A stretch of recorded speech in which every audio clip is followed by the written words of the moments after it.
আপনার আধারের সঙ্গে কোন ব্যাংকের অ্যাকাউন্ট ডিবিটির জন্য লিংক আছে জানেন? মোবাইল থেকে সহজেই ডিবিটি লিংক স্ট্যাটাস কিভাবে চেক করবেন চলুন দেখা যাক। প্রথমে ইন্টারনেট অন করুন, এরপর ডেসক্রিপশনে দেওয়া লিংক থেকে এই পেজে চলে আসুন অথবা যে কোনো ব্রাউজার যেমন ক্রোম ওপেন করুন। সার্চ বারে এনপিসিআই লিখে সার্চ করুন। এখন এনপিসিআই ট্যাপ করুন, এরপর এই 3 বারে ট্যাপ করে কাস্টমারে ট্যাপ করুন। এখন বেসে ট্যাপ করুন, এরপর আধার ম্যাপড স্ট্যাটাসে ট্যাপ করুন।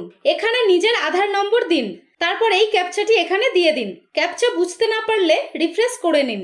এগুলি দেওয়ার পর চেক স্ট্যাটাসে ট্যাপ করুন। এরপর আধারের সাথে লিংক থাকা মোবাইল নম্বরে আসা ওটিপি এখানে দিয়ে কনফার্ম করুন।